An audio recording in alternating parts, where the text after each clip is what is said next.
سلام تماشابینان عزتمند. برنامه اخبار وزارت کارهای داخلی را طریق تلویزیون تاجیکستان منظور شما می‌گردانیم. در استودیو با شما من نصرت الله محمدزاده. این لحظه امکان دارد وابسته به فعالیت و دستاورد و نتیجه‌های خدمتی مقامات کارهای داخلی در هفته سپری شده برای خود معلومات پیدا نمایید. بازداشت یک نفر زن برای پنهان کردن بیماری‌های سیرایت کننده. مصادره 57 کیلوگرم واسطه نشادور نشاجلوبی ترانسمیلی بازداشت گردید. دزدی هر جا گرد غافلگیر شد. تصرف پول و دیگر مال و اشیا از داخل واسطه‌های نقلیات. من در ناحیه اسماعیل سامانی 7 ماشین رو زدم. بعداً بعد آنجا در سیندود 4 ماشین دیگر رو زدم و چیزهایشان رو تصرف نموده. برای رفتم و در آنجا 5 حالت جنایتی کردم. در آنجا 5 ماشین رو کشیدم و چیزهایشان رو تصرف نمودیم. شرحین و دیگر خبر و گزارشات در نشر نوبتی برنامه اخباری وزارت کارهای داخلی.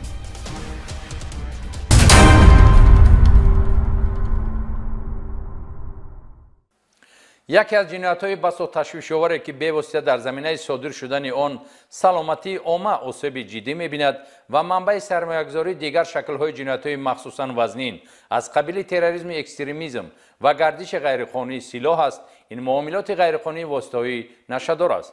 تکرار نمودن عادتی بد و به خود خلاصه ضروری نبرآوردن 3 نفر نشاجلوب را بار دیگر نزد قانون سرخم و دستبسته گردانید.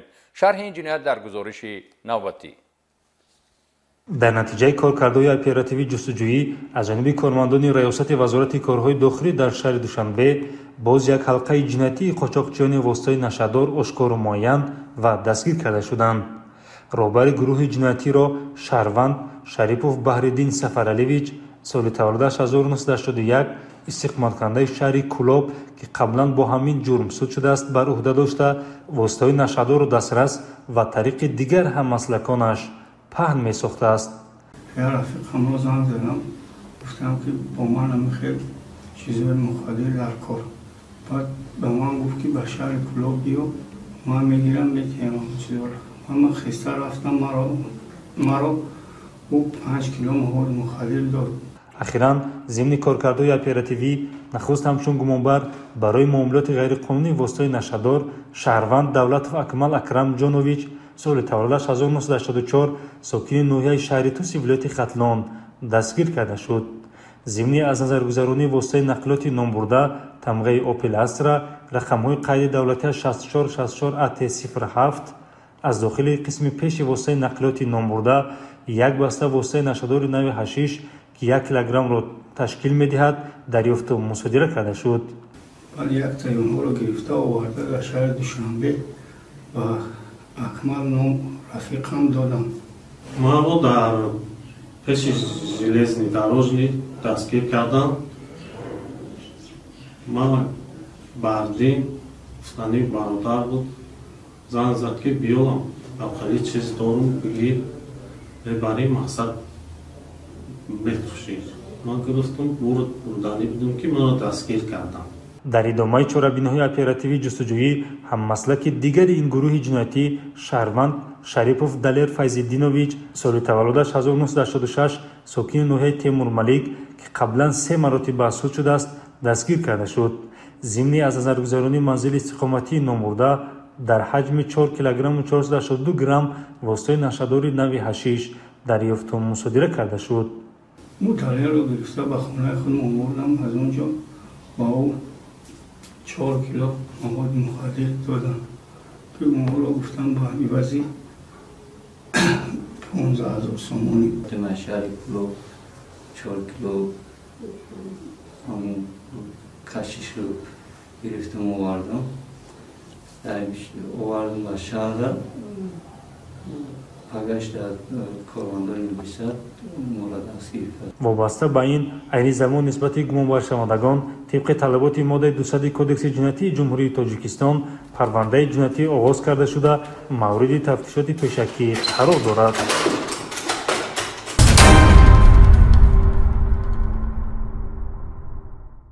کارمندان شعبه وزارت کارهای داخلی در شهر خوجند ولایت سوغد نیز قدم استوار در سمت مصادره وسطایی نشه‌دار را گذاشته یک حالت نشه‌جلابی را پیشگیری و 57 کیلوگرم واسطه نشه‌دار را مصادره نمودند. майори милитсия акбар шарифи оиди мусодираи миқдори махсусан калони ин бори марговар гузориш таҳия кардааст. гумонбаршуда абзалов жанибек қуббатбекович соли таваллудаш 1992 зодаи ноҳияи мурғоби ҷумҳурии тоҷикистон истиқоматкунандаи шаҳри оши ҷумҳурии қирғизистон бо роҳнамоии шарикони ҷиноятиаш аз ҷумҳурии ҳамсоя ба тоҷикистон омада бояд 56 килою 935 грамм воситаи нашадори намуди ҳашишро ба ҳамсоя кишвар интиқол медод. ин миқдор воситаи нашадор ки дар махфигоҳе дар ҳудуди ноҳияи фархор пинҳон карда мешуд, тариқи алоқаи интернетӣ ва таъин намудани суроғаи нигаҳдорӣ пайдо ва ба шаҳри Хуҷанд дастрас карда шуд, то ин ки минбаъд ба хориҷа интиқол ёбад. маълумоти мазкур замони дастраси милитсияи шаҳри Хуҷанд қарор гирифт ки гурӯҳи трансмиллии нашаҷаллоб шахси дастраскунандаро меҷуст. бо корбарӣ аз рӯи методҳои оперативӣ ҷустуҷӯӣ кормандони шӯъбаи вазорати корҳои дохилӣ дар шаҳри Хуҷанд муваффақ шуданд нақшаи нашаҷаллобиро барҳам зада ба хатсайри байналмилалии нашаҷаллобӣ монеа эҷод намоянд ки ҳудуди ҷумҳурии Тоҷикистонро ҳамчун минтақаи транзитӣ истифода мебурд. Мен Ош шаарынан элкила жүктү алып кеткели келген элем. ман маҳз барои бурдани воситаи нашадор ба ҷумҳурии Тоҷикистон омадам. ин ташаббус бо ҳидояти ҳаммаслаконам сурат гирифт. аммо маро милитсияи тоҷик дастгир намуд. агар корам омад мекард, бар ивази ин хизматрасонӣ $10,000 мегирифтам. Тажикстандан жүктү алып, кайра Ош шаарына Кыргызстанга алып барып беришим керек эле. Алып барып берген акыма $10,000 бермекчи болгон. дар аввал кормандони шӯъбаи вазорати корҳои дохилии шаҳри Хуҷанд ҷои таъин намудаи гурӯҳи трансмиллиро муайян намуда мухаддароти пинҳон кардашударо дарёфт карданд. омадани шахси интиқолдиҳанда ба истилоҳ перевозчик дер давом накард ки бояд аз минтақаи Суғд 56 килою 935 грамм воситаи нашадорро қабул намуда ба ҷумҳурии ҳамсоя мегузаронид. ин вазифаро гумонбаршуда Жанибек Абзалов ба уҳда дошт ки ба дасти милитсия афтод. оғози парвандаи ҷиноятӣ бо моддаи 200 қисми 4 оқибати ин кирдори ба ҷомеа хавфнок мебошад.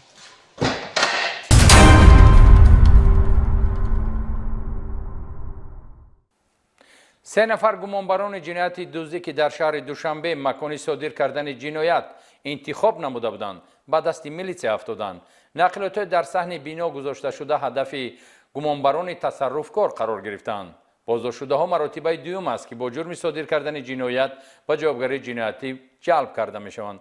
این جوانان راهگم زده این نوبت نیز در صادر نمودن زیاده از 10 لحظه جنایتی دزدی در حدود پایتخت گمانبر دانسته میشوند. аз беназорат гузоштани воситаи нақлиёт дар назди биноҳои истиқоматӣ афроди ҷиноятпеша истифода намуда бо шикастани тиреза аз дохили автомошинаҳо ашёҳои арзишноки шаҳрвандонро тасарруф мекунанд. дар натиҷаи баррасии шикоятҳои шаҳрвандон аз ҷониби кормандони милитсияи пойтахт як қатор чорабиниҳои оперативӣ ҷустуҷӯӣ гузаронида шуда ахиран як гурӯҳи ҷиноятӣ ки ба дуздӣ аз дохили воситаи нақлиёт машғул буданд дастгир карда шуданд. инҳо шаҳрвандон Раҳимов Салоҳиддин Ҳусниддинович соли таваллудаш 2000 сокини шаҳри Ваҳдат деҳаи Нозиробод, Давлатов Аслиддин Салоҳиддинович соли таваллудаш 1998 сокини шаҳри Душанбе кӯчаи Зайнабибӣ ва Шамсиёв Шӯҳрат Гулдиёрович соли таваллудаш 1981 сокини шаҳри Турсунзода мебошанд. ҳар кадоме аз номбурдагон зимни содир намудани ҷиноятҳои дуздӣ амалҳои махсусеро иҷро намуда маблағҳои бо роҳи ҷиноят ба дастовардаашонро байни ҳамдигар тақсим мекарданд. зимни санҷиш ва тафтишоти пешакӣ муайян карда шуд ки дастгиршудагон дар содир намудани зиёда аз 20 лаҳзаи ҷинояти дуздӣ даст доранд. ман дар ноҳияи Исмоили Сомонӣ 7 мошинеро задам. баъдан баъди онҷо дар Синдод 1-4 мошини дигарро задам, чизҳояшонро тасарруф намуда аз ҷои ҳодиса ғайб задам. баъдан баъди вай ба Рега рафтаму дар онҷо 5 ҳолати ҷиноятӣ кардам. дар онҷо 5 мошинро кишодаму чизҳояшонро тасарруф намудем. аз ҷумла шаби 1 майи соли ҷорӣ тирезаи 7 автомошинаро дар ҳудуди ноҳияи Исмоили Сомонӣ ва ноҳияи Сино шикаста маблағҳои пулӣ ва дигар ашёҳои арзишнокро тасарруф карданд. чунончи дар кӯчаи Асадулло Ғуломови ноҳияи Сино тирезаи автомошини тамғаи Opel Astra-ро шикаста аз дохилаш як адад дастгоҳи наводбардориро тасарруф карданд که به جودیده ضرر کلان رسانیدند. دستگیرشدگان تنها به دزدی مال و ملک شهروندان از داخل وسطای نقلیات مشغول بودند که جهت معین نمودن دیگر حالتهای در جنایت دزدی دست داشتن آنها کارکردهای اپراتیوی جریان دارد. این زمان نسبت هر سه گم شونده طبق طلبات ماده 244 کودکس جنایتی جمهوری تاجیکستان پرونده جنایتی آغاز کرده شده مورد تفتیشات پیشکی قرار دارد.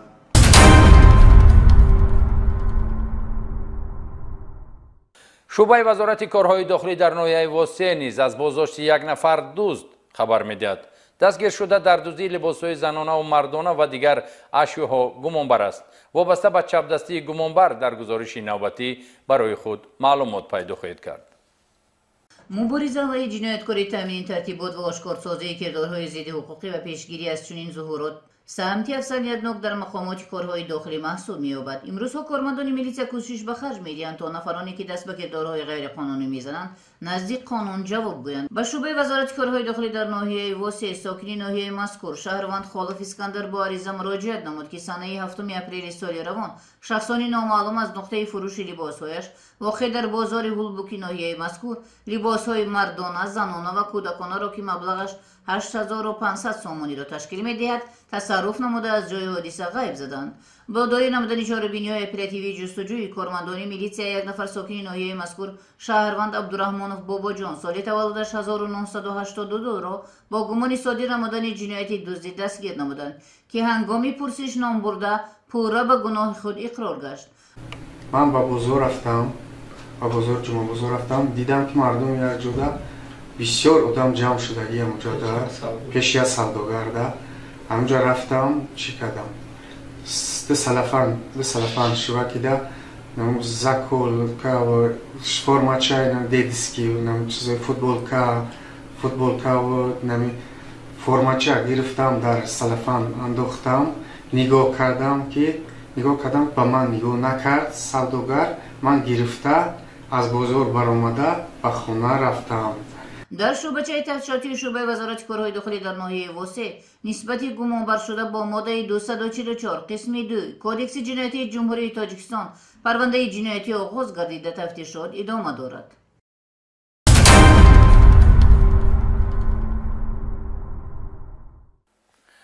برای از جانب شخصی گرفتار به بیماری ویروس نارسایی مسئولیت آدم دیده و دانسته تحت خوف سرایت و این ویروس گذاشتن شخصی دیگر در ماده 125 کودکس جنایتی جمهوری تاجیکستان جوابگری جنایتی پیش بینی شده است و هر نفر گرفتار به ویروس مذکور بعدی در ارگانیسم خود معین شدن این بیماری دواندار و هلاکت آور آگاهی خطی میگیرد که قاعده های بهداشتی را باید رعایت نماید تا اینکه ابیکتی پنهان کننده این بیماری نگردد.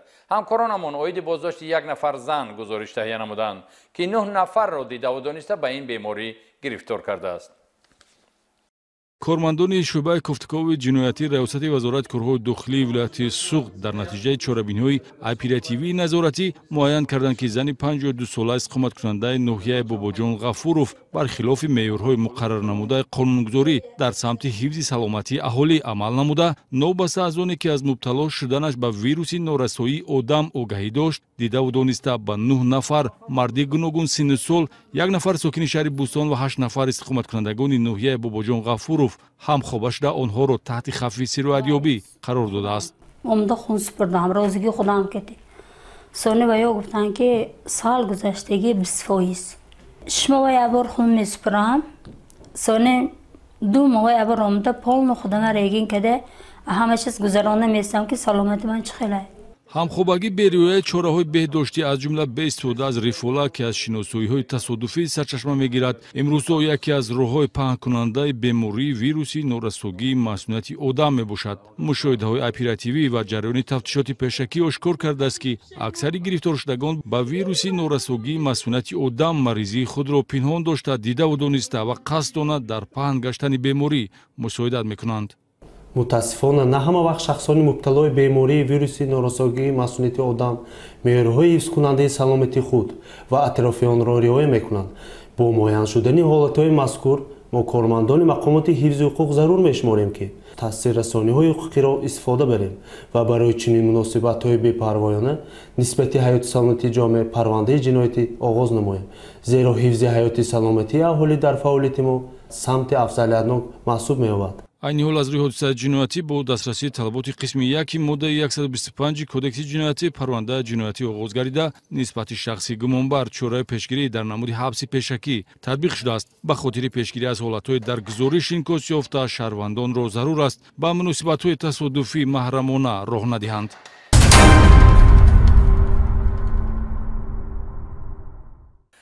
خدمت در صف قواهای مسلح کشور بهترین نشان صداقت به دولت و ملت و احترام به این سرزمینی که هم بنیاد به حساب رفته، امروزها هزارها نفر جوانان با مقصد اجرای قرض وطن مادر این پیشه با شرف و ننگ و ناموس وطنداری را انتخاب می نمایند. چند روز قبل در قسم حربی 3502 قشون‌های داخلی وزارت کارهای داخلی مراسم تنتنوی بخشیده به سوگند یادکنی نوسکران دایر گردید.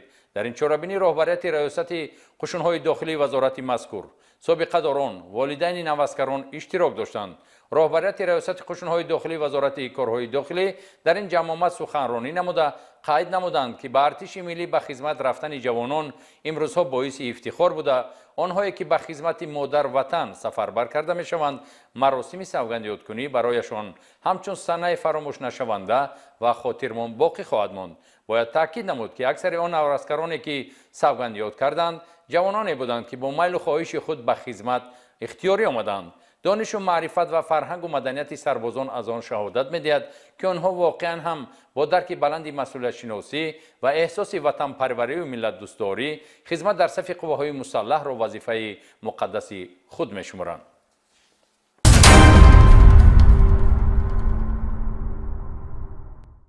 بینندگان گرامی، این چند لحظه که با شما بودیم برای ما خیلی خوشحال کننده و امیدوار کننده است، چون که شما می توانید در آینده با وزارت کارهای داخلی در رابطه همیشگی بوده عاید پیشگیری جنایت ها و مبارزه بردن با ظاهرات های خطرناک جهانی امروز با ما همکاری نمایید و اینچنین می توانید وابسته به فعالیت کارمندان مقامات کارهای داخلی از هفته‌نامه سیاسی حقوقی قانون و جامعه، سایت رسمی وزارت کارهای داخلی و توسط تلفن های در نظر برده با ما همکاری نمایید. خانه آبادی و خوشروزی شما تمنای همیشگی ماست. تا دیدار دیگر، خیر.